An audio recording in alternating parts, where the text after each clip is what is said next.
Bismillahirrahmanirrahim. Assalamualaikum warahmatullahi wabarakatuh. Innal hamdalillah nahmaduhu wa nasta'inuhu wa nastaghfiruh wa na'udzu billahi min shururi anfusina wa min sayyiati a'malina. Man yahdihillahu fala mudilla lahu wa man yudlil fala hadiya lahu. Wa ashhadu an la ilaha illallah wahdahu la syarika lahu wa ashhadu anna Muhammadan abduhu wa rasuluh sallallahu alaihi wa ala alihi wasallam. Ya ayyuhalladzina amanu taqullaha haqqa tuqatih wa la tamutunna illa wa antum muslimun. Ikhwani wa akhwati jamaah Majlis Taklim Baiti Jannati rahimakumullah. Alhamdulillah, kita bersyukur kehadiran Allah Subhanahu wa taala. Sebagaimana biasanya kita dapat hadir di majlis yang mulia ini, Majlis Taklim Baiti Jannati, yang pada kesempatan pekan ketiga bulan Juli 2026 Miladiah, yang bersedia menjadi tuan rumah adalah saudara kita Akhuna Irfan dan Endah. Semoga Allah Subhanahu wa taala memberikan keberkahan di dalam rumah tangga beliau, menjadikan sakinah mawaddah warahmah, diberikan oleh Allah anak-anak yang soleh dan solehah, diberikan keberkahan dalam rezeki, dalam kesehatan, dan terutama dalam iman dan Islamnya. Amin ya rabbal alamin. Ikhwan dan akhwat rahimakumullah, mari kita lanjutkan pelajaran fikih muyassar kita, yang pada kesempatan malam hari ini kita masuk bab yang kelima, yakni bab wudu. Dalam bab ini ada beberapa bagian. Bagian yang pertama adalah definisi dan hukum wudu. Secara bahasa, al-wudu diambil dari akar kata al-wadha'ah, yang berarti keindahan dan kebersihan. Sedangkan secara syariat, wudu adalah maknanya menggunakan air pada 4 anggota badan: wajah, kedua tangan, kepala, dan kedua kaki, dengan cara tertentu dalam syariat kita, yakni dalam rangka ibadah kepada Allah. Ingat, kita diperintahkan oleh Allah untuk beribadah, diciptakan oleh Allah untuk beribadah. Wa ma khalaqtul jinna wal insa illa liya'budun. Aku tidak ciptakan jin dan manusia melainkan untuk ibadah. Dan wudu adalah salah satu bagian syariat ibadah kita kepada Allah.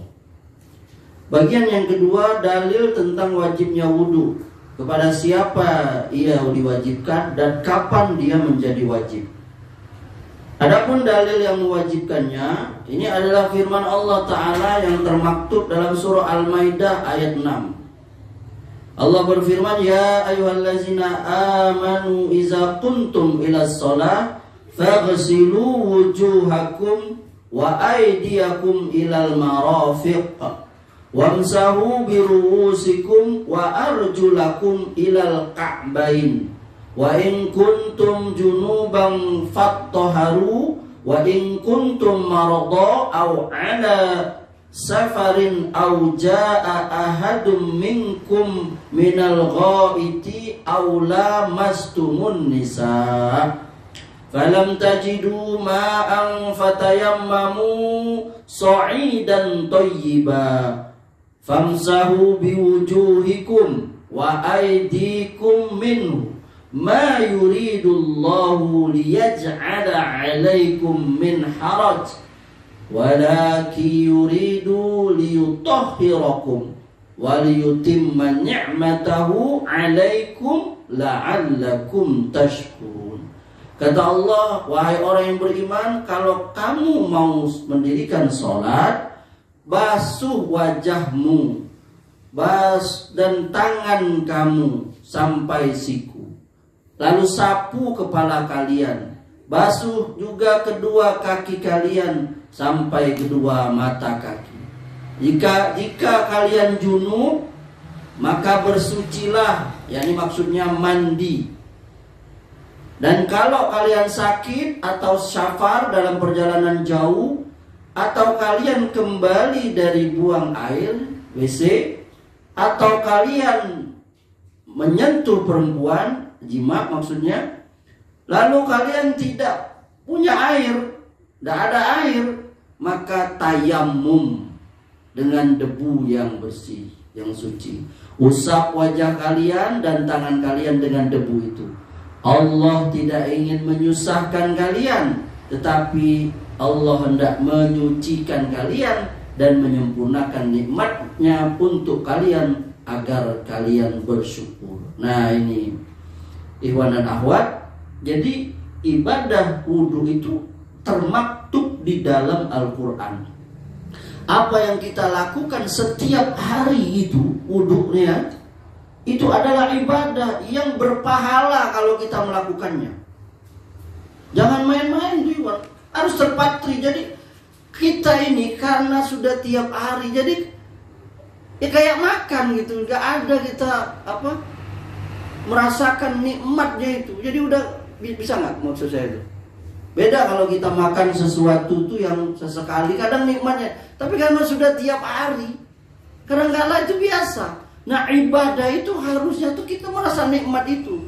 Kadang karena kita blank, kita tidak meluruskan niat. Jadi meluruskan niat itu, mengingat niat kita dalam melakukan ibadah itu salah satu sebab jadi nikmat ibadah.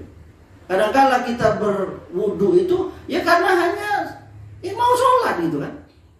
Ada yang tingkatannya kita memang menyadar ini dalam rangka ibadah gitu. Bukan hanya sekedar untuk membersihkan wajah, bukan sekedar untuk membersihkan tangan, kaki, kepala, bukan. Tapi mungkin dalam rangka ibadah. Dan ini ibadah yang nikmat. Paham? Kalau ibadah yang berat, apa contohnya? Puasa, lapar. Paham? Ibadah jihad, apalagi ya kan? Nyawa. Tapi ini ibadah yang harus ini. Kenapa? Nyuci muka, nyuci tangan, nyuci kaki, subhanallah, ya kan? Nikmat. Dan orang merasakan kemarin tuh waktu corona tuh, bagaimana nyuci tangan tuh menjadi satu kewajiban bahkan di semua tempat. Yang sampai sekarang masih tersisa itu wastafel, apa namanya? Tempat nyuci tangan tuh, di tempat deri juga kan? Orang yang datang, ya kan? Kita ini setiap hari disuruh membasuh tangan kita. Ya di dalam sunnah berwudu itu harus kita tumbuhkan setiap hari ya ibu-ibu ya. Itu yakni ibadah. Jadi kita memperoleh pahala dari agama kita ini sebenarnya mudah. Kan kita sering bilang itu, jalan ke surga itu banyak sekali. Salah satunya apa? Wudu. Kalau kita melakukan wudu itu sebenarnya dengan penghayatan kita ini dalam rangka ibadah, itu pahalanya besar, bahkan bisa menyebabkan kita masuk surga. Bukankah ini Allah yang langsung perintahkan dalam surah Al-Maidah ayat 6 ini? Ya ayyuhallazina amanu, iza kuntum ila sholat fa'asbiru. Allah menyuruh kita untuk berwudu. Jadi ini ibadah yang agung, ibadah yang besar. Tapi sayangnya sebagian kita karena sudah tiap hari jadi berlalu saja, nggak membekas. Paham nggak? Beda penghayatan itu kan. Nanti dia akan melebar sama seperti mandi, ya kan? Kita menganggap mandi itu hal yang karena biasa, tapi beda kalau kita ini aku habis mencampuri istriku, lalu diperintahkan oleh Allah untuk mandi. Ini kalau kita memahami subhanallah, ini ajaran Islam itu begitu agung. Tapi karena sudah sering ya kan mandi, udah nggak ada lagi merasakan kelezatan. Nah ini harus kita kembali menumbuhkannya agar kita merasakan nikmat di dalam yang namanya ibadah itu. Yang kedua, sabda Nabi, kata Nabi, la yaqbalullahu salatan bighairi tuhurin wala sadaqatan min ghululin. Allah tidak menerima salat tanpa bersuci dan tidak menerima sedekah dari hasil penggelapan. Ini kalau di sini ghanimah, harta rampasan perang sebelum dibagikan, dia sudah ngambil dulu. Lalu untuk sedekah itu tidak diterima. Berarti dari sini kita mengetahui ini hadis dikeluarkan Muslim, bukan hanya rampasan pesan tapi yang lain juga. Dari sini terjawab ya. Kita sedekah, bukan kita, orang lain sedekah, ada orang bersedekah dari hasil korupsi diterima jawab tidak. Ada orang pergi umroh haji dari hasil colong, diterima atau tidak? Diterima atau tidak? Tidak. Paham ya? Ini dalilnya itu. Wala sodakotan min hulul. Tidak diterima oleh Allah sedekah dari hasil penggelapan, korupsi, mencilok dan sebagainya. Jadi istilah Robin Hood di dalam Islam itu nggak ada. Ada yang tahu film Robin Hood? Kenapa dia? Dia merampok, maling atau sejenisnya, lalu dia bagikan ke fakir miskin. Nggak diterima itu. Karena dalam Islam itu dapatnya harus dari hal yang halal, keluarnya harus halal. Gak boleh salah satunya haram, kedua-duanya harus halal. Yang rusaknya sudahlah haram, balik haram lagi. Wah udah, kerak neraka itu bisa jadi. Ada orang merampok, lalu dia bawa ke tempat gak bener, ya kan? Ke tempat apa itu? Nah lalu tadi la yaqbalullahu sholata man ahdasa hatta yatawaddo. Allah tidak terima sholat orang kalau dia hadas sebelum dia berwudu. Nah jadi ini nggak ada perbedaan, ini ijma dari kelompok mana saja Islam, semuanya sepakat wajib yang namanya wudu sebelum sholat. Nggak ada yang menganggap nggak wajib. Aliran mana saja. Gawatnya itu kalau ada yang boleh, itulah sesatnya, ya kan, belum pernah kita dengar ya. Adapun kepada siapa diwajibkan, dia wajib kepada Muslim. Orang di luar Muslim nggak wajib. Dia sudah dewasa, akalnya ada. Kalau apalagi dia untuk akan sholat. Kemudian nanti ada pembagiannya kapan wajibnya, sunnahnya. Kemudian yang ketiga, bagian ketiga, syarat sahnya wudu. Supaya wudu itu sah, syaratnya satu, Islam, berakal, tamyiz. Tamyiz itu ada ulama yang mengatakan anak yang usia 7 atau 8 tahun. Ada juga itu tergantung umurnya. Yakni dengan catatan selama anak itu sudah berdiri sendiri, bisa makan sendiri, mandi sendiri, pakai baju sendiri, berarti sudah mandiri. Tapi masih dicebokin, itu belum tamyiz tuh. Baju masih dipasangin, itu belum tamyiz. Yang kedua, niat. Berdasarkan hadis innamal a'malu binniyat. Apa artinya? Amal itu tergantung niatnya. Tapi ingat, niat itu tidak disyariatkan, dilapaskan, disebutkan, enggak. Nabi enggak pernah melapaskan niat. Niat itu al-qasdu, kehendak di dalam hati. Jadi semua amal apapun itu niatnya hanya di dalam hati, tidak dilapaskan. Sengaja ini, nawaitu ini, dan seterusnya. Termasuk usul itu juga ya. Itu penjelasannya udah ini gitu. Yang ketiga, syarat sah wudu itu airnya itu suci dan menyucikan. Nah itu dalam fikih itu ada air yang suci tapi nggak mensucikan. Misalnya air apa? Air kopi, air suci, tapi dia tidak bisa dipakai untuk bersuci. Ya, paham ya? Nah, air apa Ustaz? Boleh air sumur, air ledeng, air hujan, air sungai, air laut, air mata. Tidak ada air mata. Air aqua. Hah? Air laut boleh. Iya, air laut boleh. Berwudu. Asal lahan. Boleh berwudu. Suci laut itu. Air laut itu suci ya, di dalamnya bangkainya juga suci. Halal. Nah, cuman kalau diminum ya kering gitu kan. Tambah haus ya kan. Yang keempat, menghilangkan apa-apa yang menghalangi sampainya air ke kulit. Nah, antum kalau punya apa namanya cat di tangan masih nempel, apalagi plester, spidol, termasuk juga Nabi itu kalau pakai cincinnya tuh diputer. Kalau jam tangan juga gitu, takutnya tidak terkena air. Jadi wudunya bisa jadi nggak sah karena ada bagiannya yang tidak tersentuh air. Termasuk ibu-ibu juga, kutek misalnya, tuh ibu-ibu. Ketika wudu ada kuteknya nggak sempurna wudunya jadi, ya ini terkena. Jadi ada bagian tubuh yang harusnya kena air nggak kena gara-gara cat tadi itu. Kalau pecat tembok? Iya. Tembok pecat kemarin harus dibersihkan dulu. Walaupun kecil tetap dibersihkan. Jadi kena semua apa? Air itu mengenal langsung ke kulit. Jangan masih ada yang menempel di kulit itu.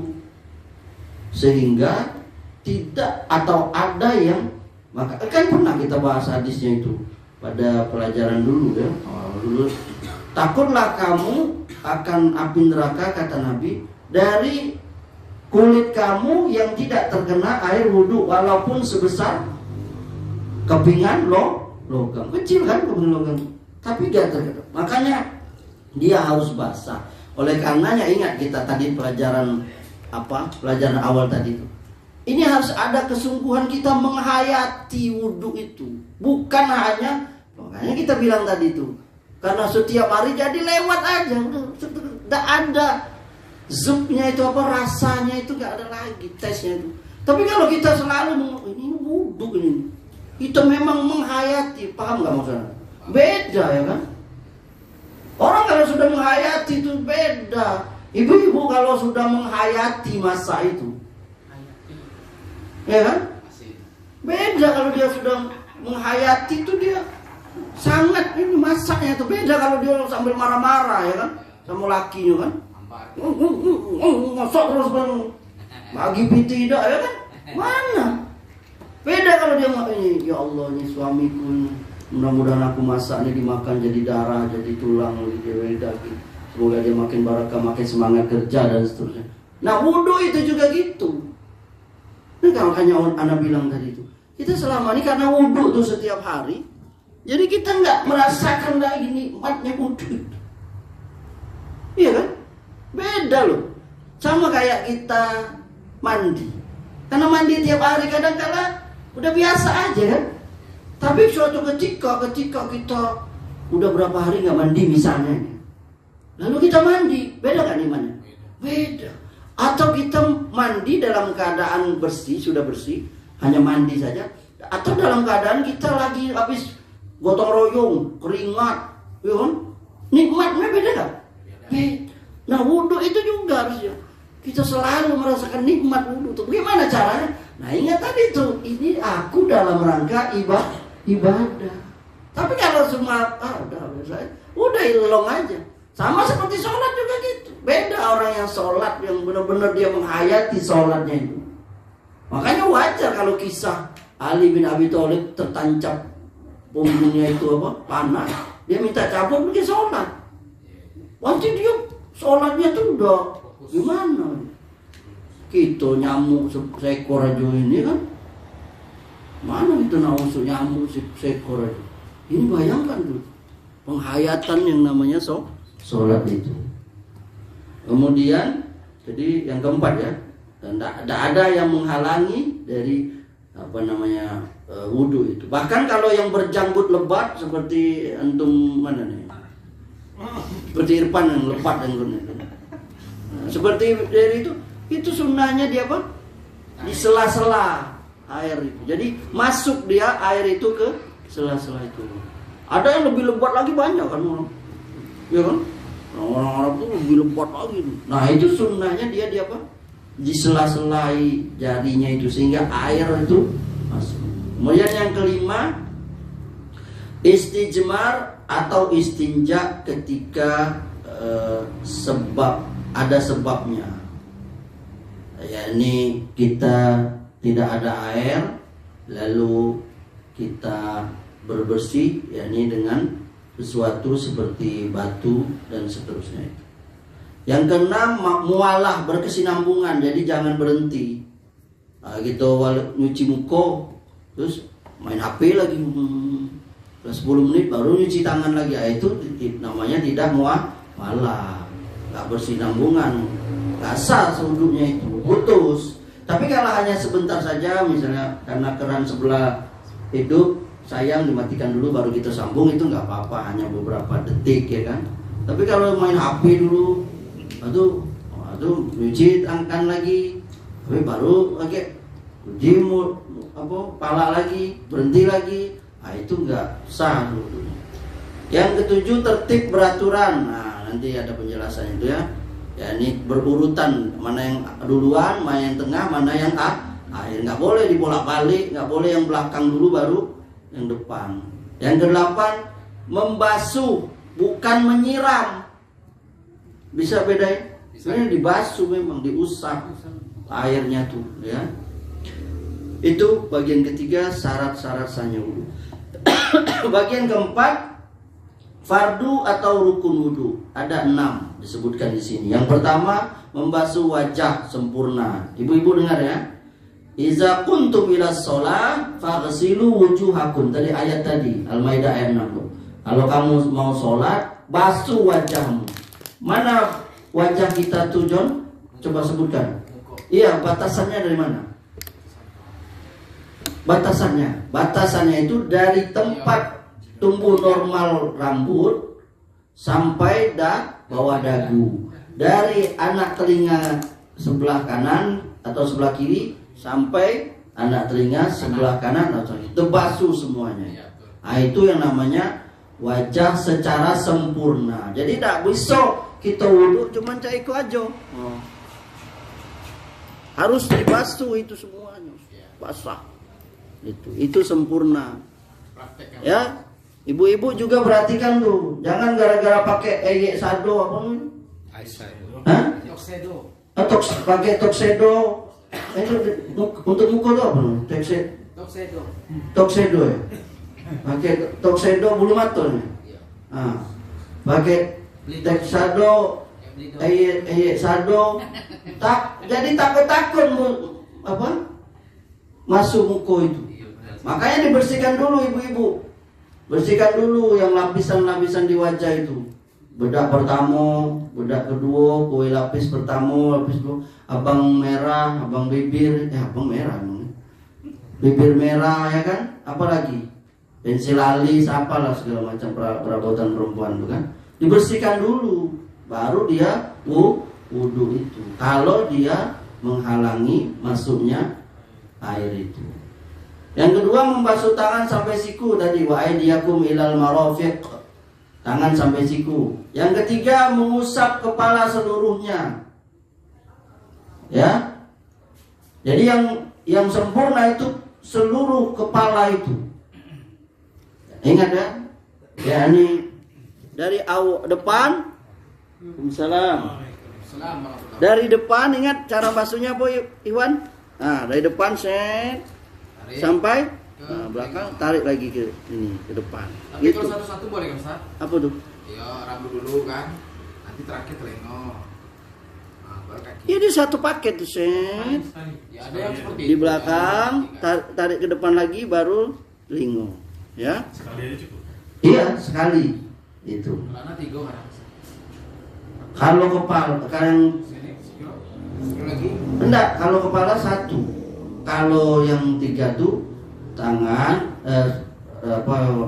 masuk ini wajah, tangan dan kaki. Kalau kepala itu cuma sekali. Wallahu taala alam. Dan 2 telinga itu masuk dari bagian kepala.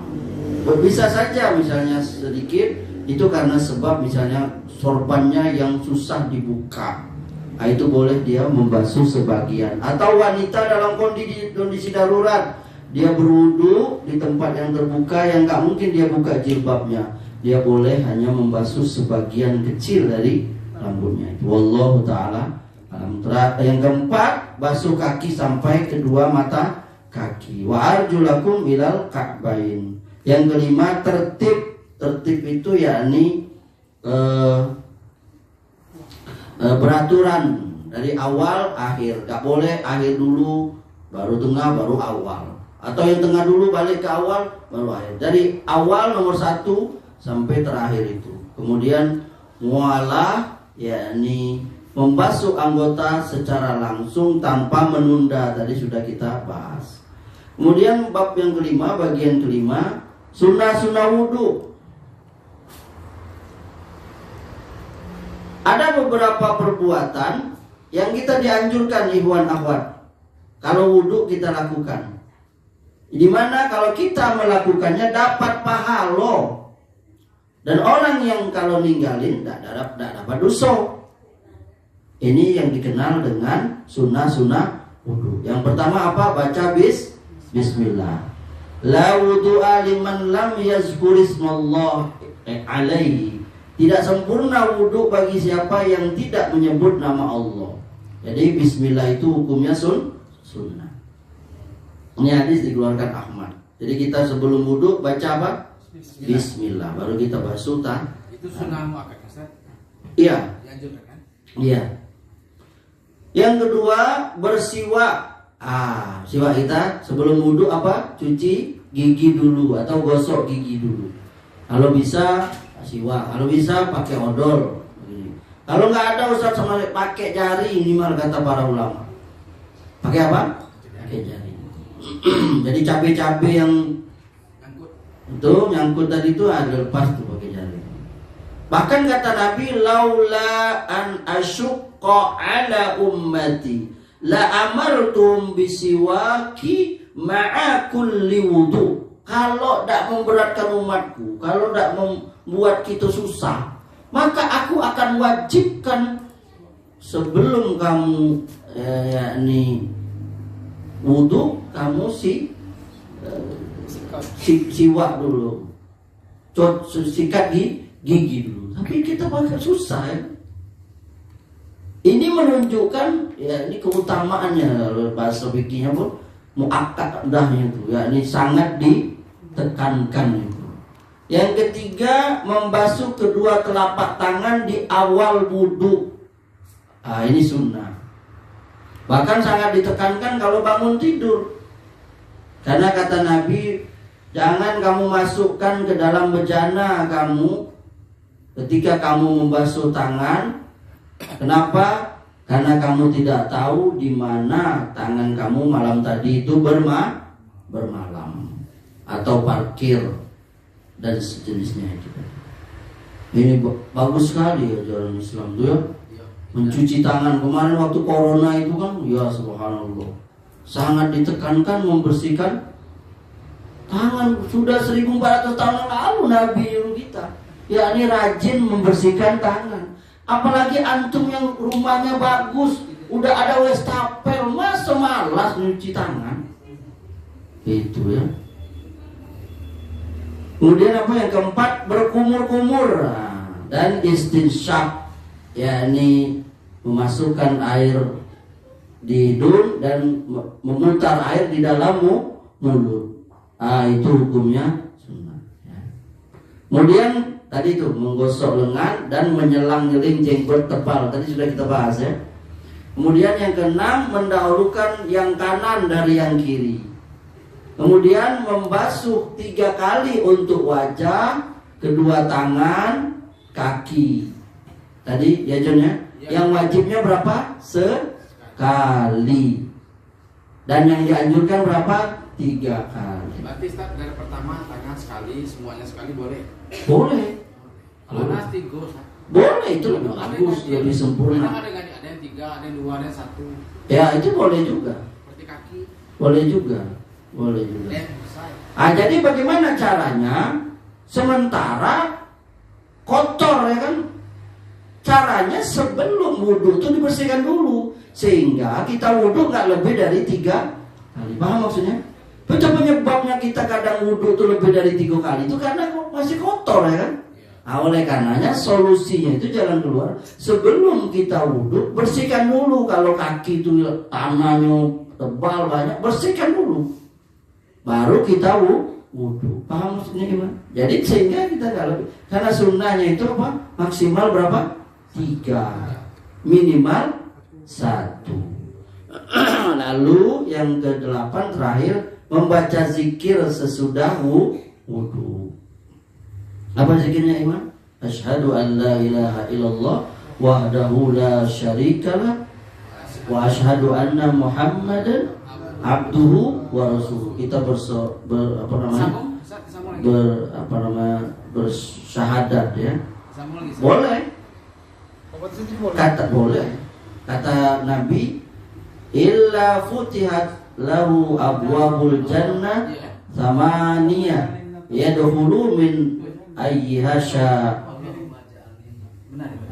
kecuali pasti pintu surga yang 8 dibukakan untuknya. Subhanallah.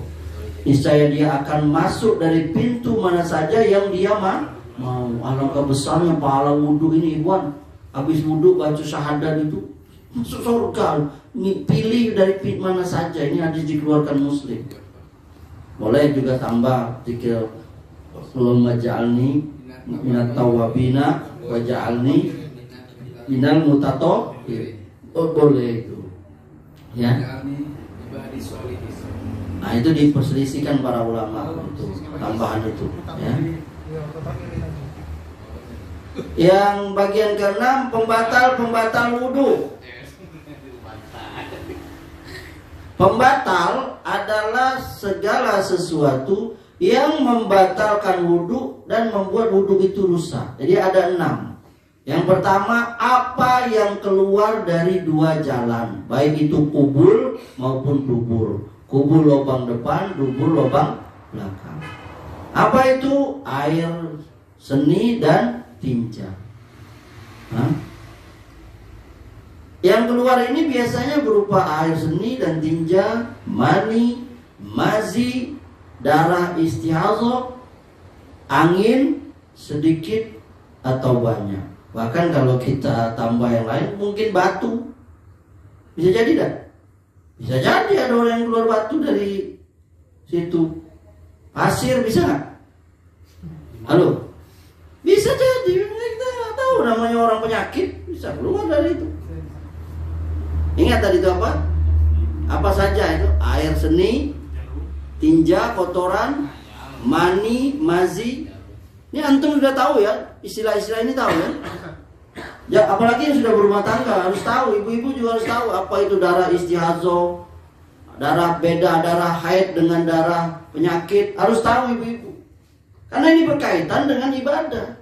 Bapak-bapak juga harus tahu apa itu mani, apa itu mazi, apa itu wadi. Tahu kan? Wadi anak belum tahu saya. Mani itu cair air yang kental, itu dia keluar dengan bersamaan dengan rasa nikmat, itu namanya mani.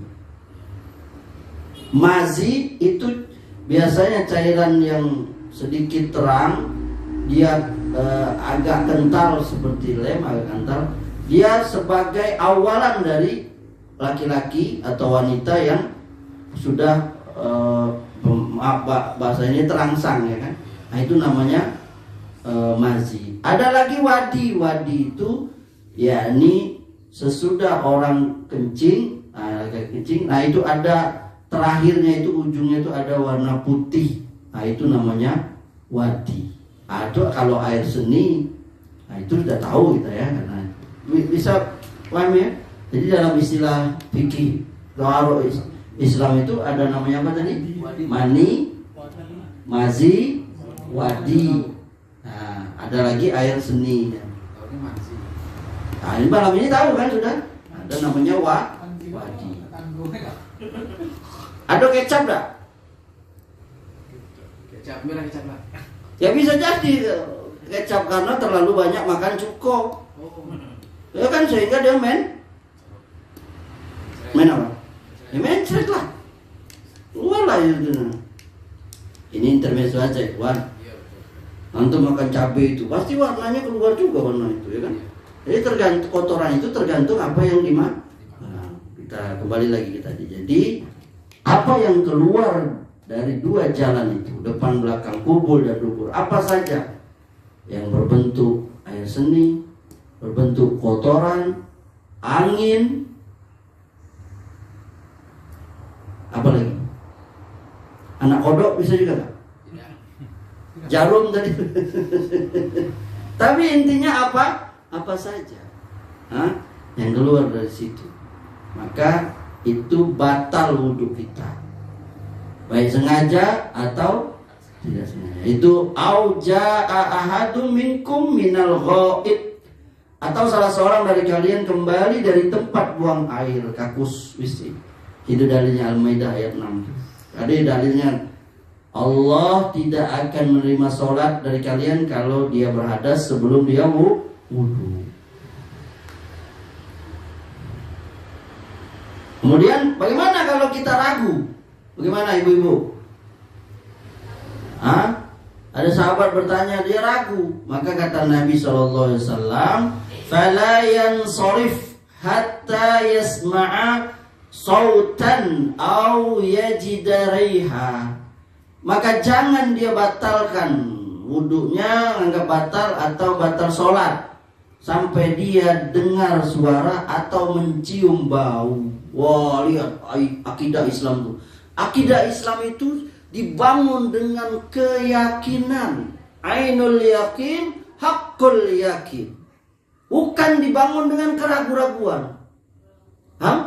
Dalam segala ajaran Islam, apalagi akidah, tauhid, harus dibangun dengan keyakinan. Jangan antum ragu-ragu. Enggak masuk surga kalau ragu-ragu. Orang yang masuk surga itu orang yang benar-benar yakin dengan Allah, dengan hari akhirat, dengan rukun iman, dengan rukun Islam, dan mengamalkannya. Paham ya, Bang? Enggak masuk surga kalau dia ragu, sak. Nah, harus yakin. Jangan sampai ragu. Begitu pula Islam dibangun dari atas itu yakin sampai ke bawah. Lihat Nabi mengajari sahabat yang bertanya, dia ragu.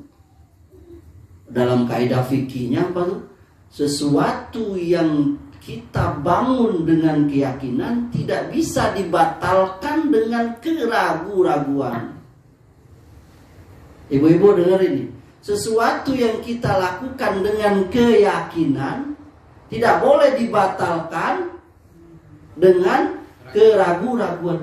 Kita harus yakin juga. Kita yakin sudah wudhu tadi, yakinnya. Lalu kita kita ragu, nggak yakin batal. Berarti kita batal atau tidak? Jawab. Kita sudah yakin kita wudhu, sudah yakin tadi. Lalu kita ragu, ini batal atau enggak? Ini batal atau tidak berarti? Yakin sudah. Ya berarti batal enggak? Tidak. Ragu-ragu masih antum juga. Ini kita belajar kan sesuatu yang kita bangun dengan keyakinan, paham ibu-ibu? Tidak bisa dibatalkan dengan sesuatu yang ragu. Sampai saya bilang tadi masalah akidah itu harus dibangun dengan keyakinan. Maka orang kita yakin sudah dia masuk Islam, tidak boleh kita kafirkan sebelum kita yakin bahwa dia benar-benar kafir. Paham?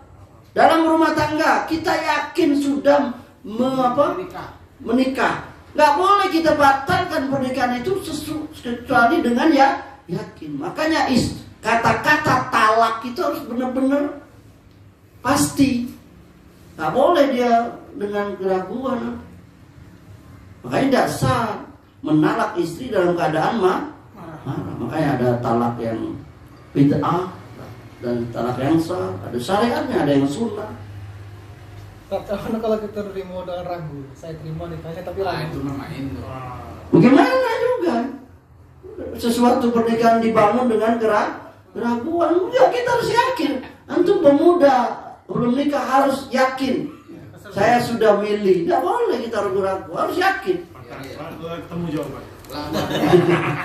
Ada ragu ya? Oh, orang musola kita namanya Ainul Yakin. Dulu pengajian kita namanya Ainul Yakin sebelum baca Janati kan. Majelis Taklim Ainul Yakin. Kita yakin. Adin Ananda. Masih yakin. Jangan dalam segala hal mengambil sikap. Antum mau berbisnis, nggak boleh ragu-ragu, yakin. Bismillahirrahmanirrahim. Allah, la haula wala quwwata. Harus dibangun dengan keyakinan. Jangan ragu. Baik, kalau ragu nggak usah. Ibu-ibu dulu menerima ini ya kan? Benar nggak? Menerima kita sebagai suaminya, benar nggak ibu-ibu? Kan harus yakin.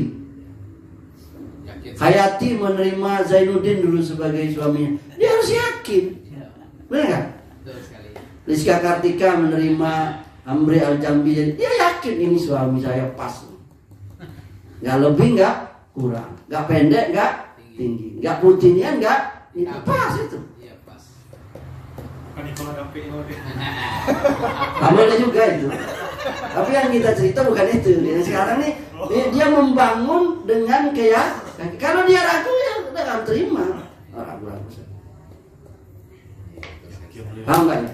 Kamu antum juga menjadikan pasangan antum sebagai istri ya? Yakin. Coba jawab anak. Antum yakin nggak menjadikan pasangan? Yakin. Ini yang nggak jawab belum punya istri atau istrinya jauh ya? Maaf ya mas ya. Kan kita yakin. Ini walaupun dibumbui karena weting tersno jalaran soko kulino atau apalah itu urusan lain. Tapi yang jelas kita yakin. Paham? Jadi kita kembali ke tadi.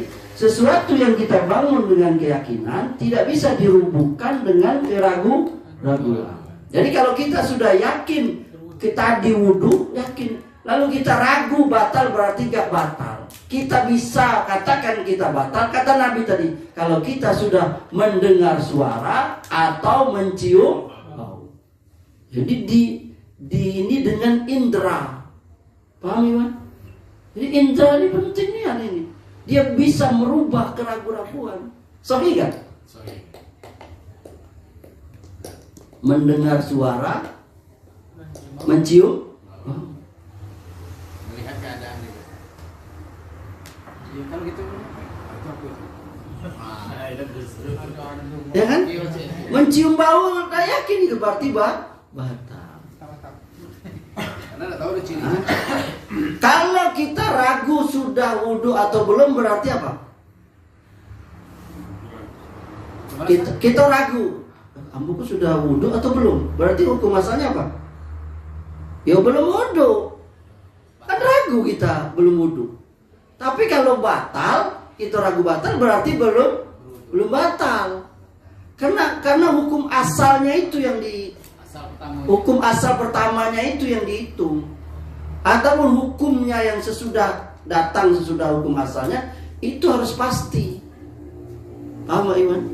Sehingga makanya dalam pernikahan juga itu kalau dalam pemerintahan kita dalam aturan Kemenak itu KUA ya, itu jatuhnya talak itu bukan pas suami menyebut apa talak itu, dihitungnya pas dia diputuskan oleh hakim, dalam hal ini yakni KUA itu kan diurus tuh kalau orang mau nikah.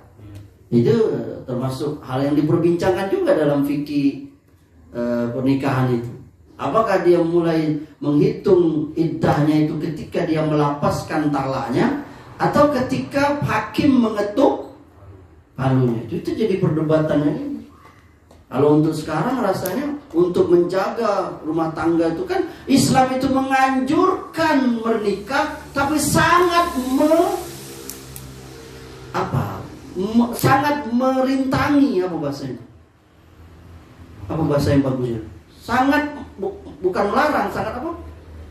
Menjaga jangan terjadi perceraian itu. Paham nggak Iwan? Karena perceraian itu sesuatu yang pasti menimbulkan Mengerikan. Iya. Makanya dipermudah menikah, dipersulit cerai. Makanya dipersulit.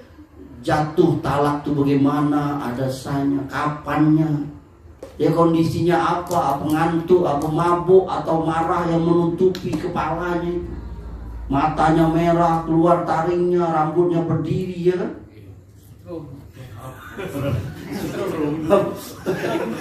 Lah iya, dia marah, megang kabel terbuka, ya kan? Marah sama laki bininya, digigitnya kabel, terus berdirilah rambutnya. Dia bilang talak kau, udah jatuh. Paham gak Iwan? Ini makanya ini penjelasan bisa menjelaskan, makanya harus ragu. Antum belajar juga dengan guru, kan antum harus yakin. Kalau antum gak yakin gimana? Oh, ngeri kok. Gurunya kok kemarin ngecek bisa terbang, ini bisa jalan di atas air, ya kan? Itu bisa ngomong dengan kerbau, ya Pak. Nah, gimana tuh? Angkoli. Dan itu bisa kemana saja itu, dalam hal apa saja. Makanya dalam Islam itu nggak boleh subhat. Di antara halal dan haram ada yang namanya subhat, dan subhat itu lebih cenderung ke haram, kejauhi, nggak boleh. Menarik sekali itu kan, kalau kita luaskan pembicaraan tadi itu bagus sekali. Jadi kaidah itu sesuatu yang kita bangun dengan keyakinan tidak bisa dibantah dengan. Makanya menuduh orang berzina itu dosa besar kalau tidak ada bukti, dan buktinya itu harus dilihat dengan mata kepalanya. Kalau istilah para ulama, dia melihat benar seperti dia melihat ember masuk sumur itu. Ember masuk sumur. Bukan hanya dia melihat hanya jalan berdua. Bukan. Dan ada saksinya. Kalau saksinya laki-laki 4, perempuan 8 ya. Karena kami kan atas motor atau atas mobil ya. Kadang cewek semua cowok tuh buka peluang duo sama pendek. Kami ngobrol gini, dek itulah nikah tuh belum deh. Belum Pak, itulah dipakai tuh belum. Ada tahu Pak ya gitu. Kalau pelak pilih nggak boleh dipakai. Karena lampu serangnya. Tapi yang gue tidak menuduh saat cuma menebak. Karena di jalan-jalannya banyak seperti Ya itu ya.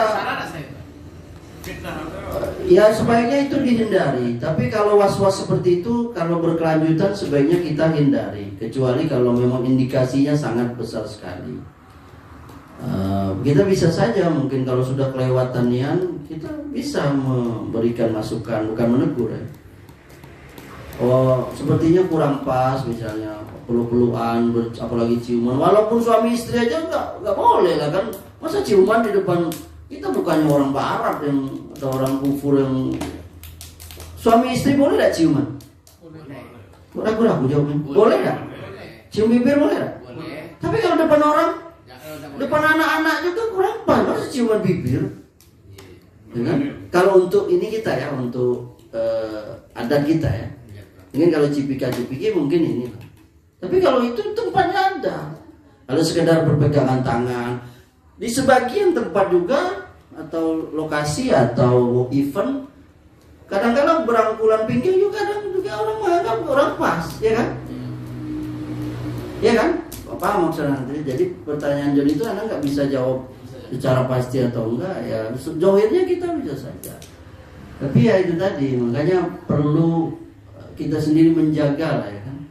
Yang ada pembicaraan fikih bagaimana yang bukan mahram perempuan dibonceng oleh tukang online ya kan. Nah itu kan ada pembicaraan tersendiri bagaimana yang dia. kedua lagi Ustaz. Ya. Saya kan dekat hotel rumah saya kan sekarang di Bundari itu. Iya. Jadi sebelah tuh kalau malam tuh atau pagi-pagi tuh masuk motor anak-anak muda kan. Seorang cewek, seorang lanang. Makanya cak anak muda lah masuk hotel. Kami pilih ngaiko, lokal, dua cek kami. Kami ngecek seorang aja, ngecek orang tidak. Ngecek orang rumah aja. Karena gue tidak berani ya. Nah, karena dekat rumah. Ya lintasan-lintasan hati seperti itu adalah hal yang wajar. Biasa terjadi pada kita. Sama seperti kita curiga atau ada orang kok tampangnya serem atau ini kayak orang, itu hal yang dimaafkan, lintasan hati. Tapi nggak menuduh. Enggak, itu hal yang normal. Enggak, insya Allah tidak berdosa. Yang kedua, keluar najis dari bagian tubuh lainnya. Bila yang keluar adalah kencing atau tinja, maka ia membatalkan secara mutlak, karena keduanya masuk dalam dalil-dalil tadi. Bila selain dari keduanya seperti darah atau muntah, maka bila kotor dan banyak, lebih utama wudhu kalau itu terjadi, demi hati-hati. Kalau sedikit nggak perlu. Jadi walaupun itu kotoran keluar dari udel misalnya, atau dari perut, ya kan, tapi itu kotoran, itu batal wudhu. Paham, Iwan? Yang ketiga, hilang atau tertutupnya akal. Itu juga membatalkan apa? Wudhu. Walakin min ghaitin wa baulin wa naumin. Akan tetapi karena buang air besar dan air kecil serta tidur. Al-ainu wika'u wa wika'us sahi. Faman nama falyatawaddo. Mata itu pengikat dubur. Ya. Maka siapa tidur hendaklah dia berwudu. Jadi tidur itu membatalkan wudu. Kalau tidur yang terlelap, walaupun sebentar, ya, sebaiknya wudu. Pernah ada suatu ketika ulama yang mengatakan bahwa wudu itu tidur itu nggak batalin wudu. Apalagi kalau sebagian pendapat fikih, kalau dia tidurnya duduk, yakni menutupi dubur dan kubulnya, kan, duduk seperti ini kan, duduk. Suatu ketika ada ulama, anak nggak hadir dalam ingatan anak, siapa ulama itu, dia berpegang itu nggak batal. Suatu ketika dia duduk, di sebelahnya ada orang tidur duduk. Lalu orang ini karena dia tidur, dia nggak sadar, dia kentut. Sementara ulama ini mendengar sekali, bahkan mungkin mencium baunya. Ketika selesai azan mau sholat, orang ini nggak wudhu lagi, disuruh oleh ulama tadi itu wudhu. Kau tadi kentut, aku dengar nih kau. Oh tidak, aku kan cuma tertidur, tapi kau kentut tadi. Nah, sejak itulah ulama tadi berubah fatwanya. Ya, dari awalnya dia menganggap tidur itu tidak membatalkan wudhu, lalu dia beralih mengatakan bahwa tidur itu membatalkan wudhu. Paham kan? Nah, ternyata karena orang tadi termasuk pingsan, diukur pingsan, yakni karena dia lupa, karena tertidur tadi kan, jika dia tidak tahu apa yang terjadi pada dirinya. Sedangkan Syekh tadi itu dia mendengar bahwa dia kan kentut. Nah, kalau sudah maghrib kan, sudah balik sholat maghrib kan, balik ke rumah. Terus kita orang rumah kalau dia masak makan tidak membatalkan wudhu. Sudah makan kan, ya. Sejam lagi orang isya. Ya. Tapi wudhu kok belum batal. Tidak apa-apa. Makan kalau kenyang. Tidak membatalkan wudhu. Boleh. Makan, minum tidak membatalkan wudhu. Mana ulangi, makan, minum tidak membatalkan wudhu. Walaupun kenyang ya, Ustaz. Walaupun kenyang, tapi kalau mau wudhu itu sunnah. Salah satu sunnah wudhu, kita berwudhu walaupun belum batal. Kita berwudhu sebelum tidur. Itu ada nanti bab, yakni sunnah berwudhu dalam beberapa perbuatan. Sunnah berwudhu mau ngulang campur istri, sudah selesai campur pertama, karena laki-laki perkasa, nah, dia sunnah wudhu dulu. Itu jadi ada beberapa sunnah wudhu. Itu kalau yang paling sering terjadi itu pas waktu Jumat. Ngapa? Tidur. Kalau anak ditanya, ahsannya kalau terjadi pada diri kita, nih yang ngaji nih, wudhu aja. Itu lebih aman. Apalagi iler lah bersambung kan. Udah itu lah berarti udah lupa itu, udah wudhu aja. Tidak cuma pas kau lewat lain tahu lagi. Itu udah lupa itu. Kalau tidur ayam, telinga antum masih apa? Mendengar. Antum tidak nyimak. Nah, berarti tidur itu. Oh, aduh. Mana terasa sering. Tapi anak pernah dengar kalau tidur sambil duduk tidak apa-apa. Aduh. Lah kan tadi udah dibahas. Emang ada ulama yang berpendapat itu. Sampai sekarang juga ada ulama yang mengatakan tidur tidak membatalkan wudu. Ya, ini tidur ayam kalau bahasa kita. Tempatnya kalau cek udah. Kalau itu apalagi sudah ada tuh, Iya, ada. batal Ada itulah. di ulama tadi. Tapi kalau hanya sekedar Dengar cerita ulama tadi. yang ulama, Ulama Masya sebelah. Allah. Yang sebelahnya kentut, lalu ulama tadi, kau kentut tadi itu, tidak. Nah, ulama tadi merubah fatwanya yang awalnya tak batal karena dia melihat. Dengar kan yang, nah itu. Karena orang yakin. Tapi ada ulama yang mengatakan tidur tidak membatalkan, yakni tidur ayam, tidak tertidur nian. Tapi kalau tertidur nian itu sama kayak orang pingsan, berarti sudah tidak sadar. Orang pingsan itu batal. Ini orang soalnya. Paham ya? Tadi hilang atau tuh. Yang keempat, menyentuh kemaluan manusia tanpa pembatas. Nah, ini juga batal menurut pendapat penulis kitab Fikih Muyassar. Walaupun ini kan masalah fikih ya, luas sekali. Ada yang berpendapat tidak batal kalau tidak syahwat. Wallahu taala alam. Maksudnya sudah berwudu kita megang bola kita. Iya, Kalau gatal Ustaz, ya itu tadi tuh. enggak apa-apa kan? Tanpa Tanpa batas penghalang. Oh. Boleh lah. Kalau Apa antum kau langsung masukkan ke celana? Iya kadang-kadang. Biar keluar ya. pakai perantara. Oh, tidak maksudnya Perantara lagi. ada tidak tangankan cara. Ya itu kan pakai pembatas. Pakai Pakai. datang lagi. Nah iya, Tapi kalau tidak. kalau kena ke situ, nah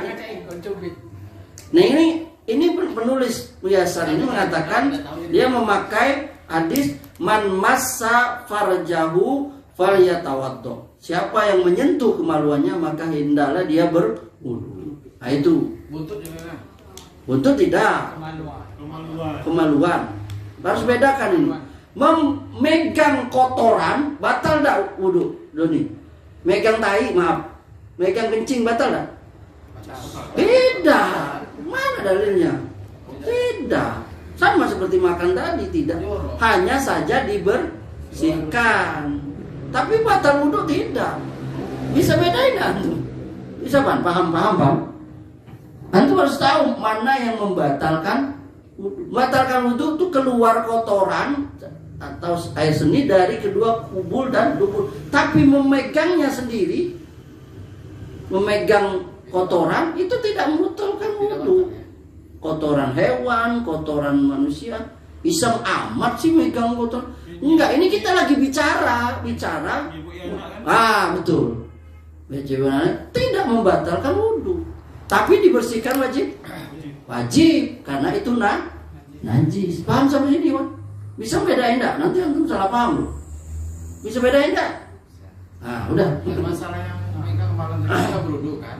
Iya, ada ulama. Kita sudah berwudu. Iya, terus megang kemaluan. Kita nak ke masjid. Iya, sebagian ulama menganggap batal.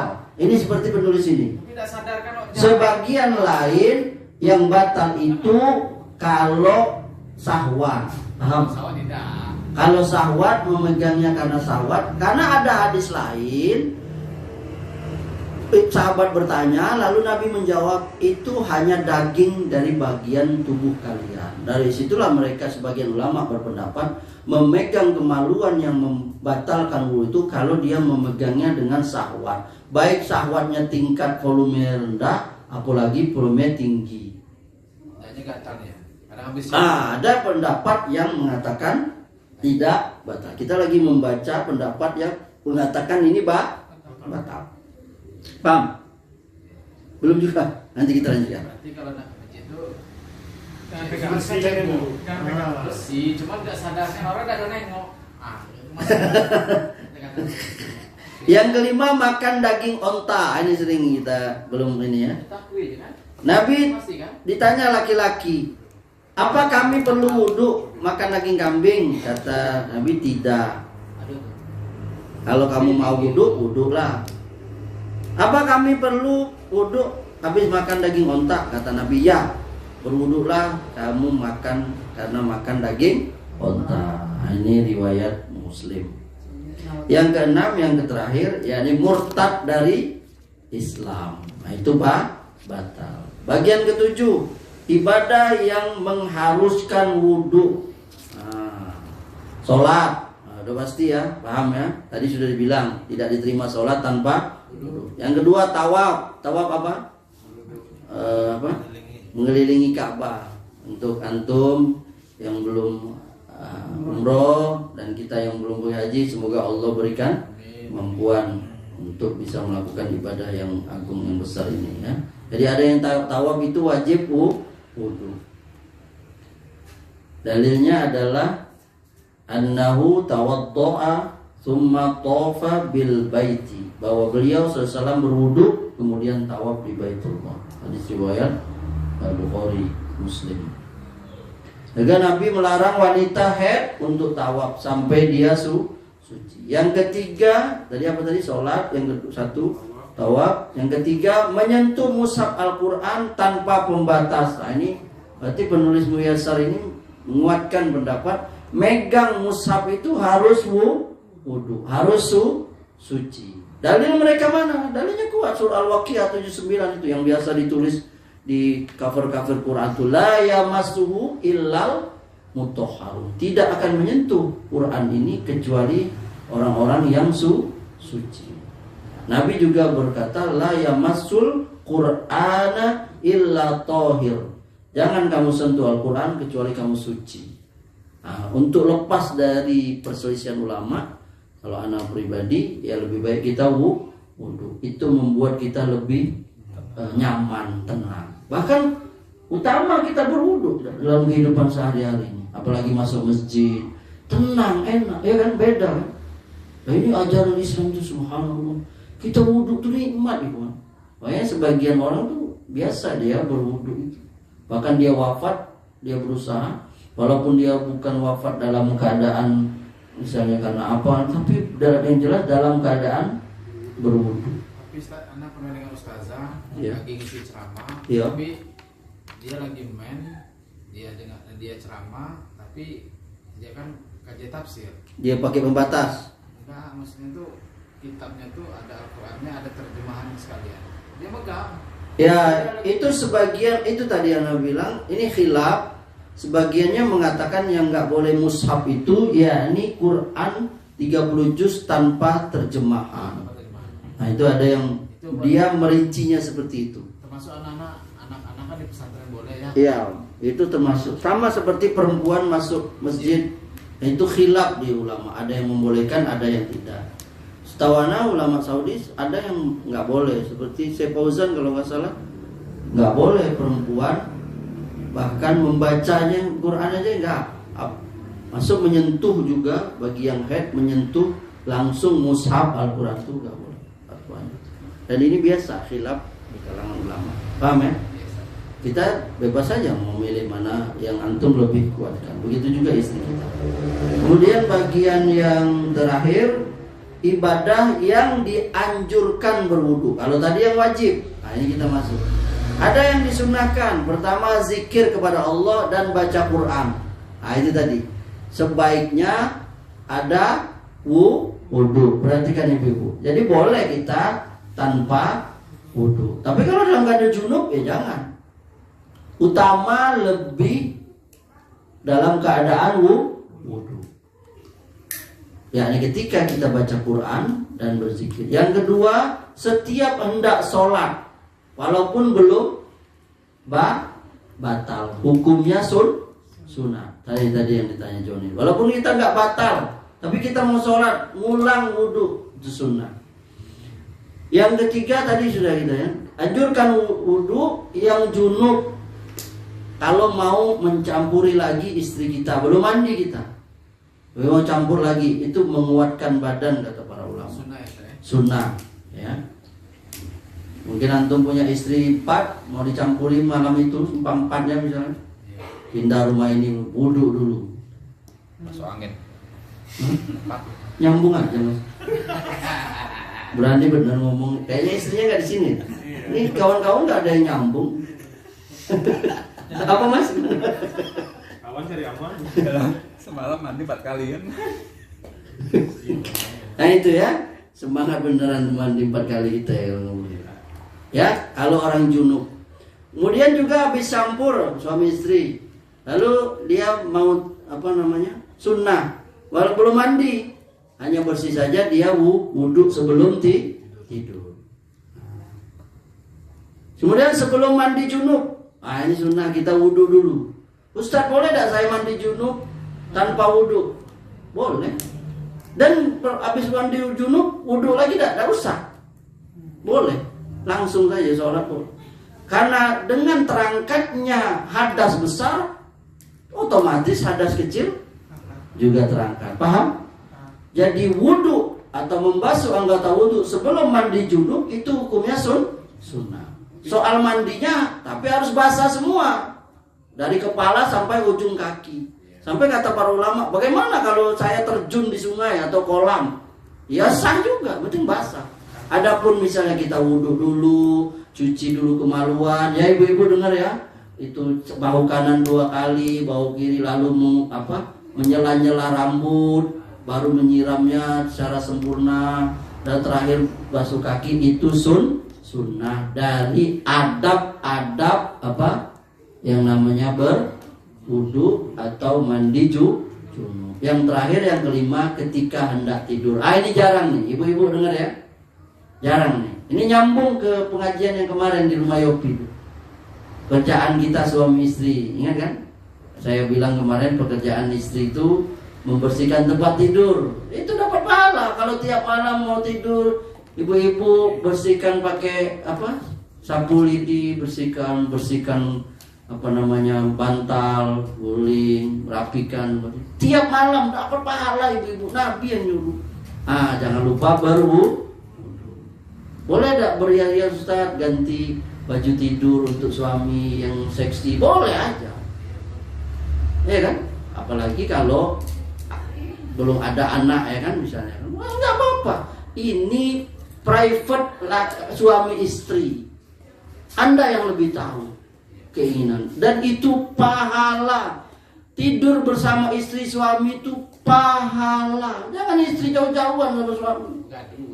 Iya, istrinya di Jawa, suaminya di Bengkulu. Tapi kalau ada sebab tertentu karena kerja ya nggak apa-apa. Yang penting nanti kalau pulang itu bersama lagi, jangan satu di selokan, satu di garasi, jangan. Nah itu kita bilang tadi ya. Jadi salah satunya ada setiap mau tidur wudu. Ini tunggu dulu. Kata Barak bin Yazid, iza ataita madja'aka fatawadda wudu'aka lis-shalah tsumma taji' ala sikkikal aiman. Kalau kamu mau hendak ke tempat tidur, maka wudhulah seperti wudhu mau sholat. Kemudian baringlah miring pada sisi badanmu yang kanan. Riwayat Bukhari. Tiap alam kita lakukan seperti ini dapat pahala. Apa tadi itu? Ibu-ibu bersihkan tempat tidur pakai apa? Lalu wudhu, lalu tidur dari ngadap kanan dulu. Kamu pengen ngadap-ngadapan dengan bini Ustaz, laki bini. Ya diawali ngadap kanan dulu. Oke, boleh ngadap. Itu bebas. Apa? Dibahas. Tendangan bebas. Ya. Cukup ya? Barangkali ini bab yang terakhir. Yang mana tadi Ustaz? Apa? Masalah sudah berjima tadi kan. Mandi wajib. Berwudu dulu. Kan hari itu mau sholat subuh. Sudah berwudu, mandi. Mandi kan. Kandu, berwudu lagi untuk sholat. Tidak. Tidak. Kalau Anda seperti itu Ustaz? Tidak.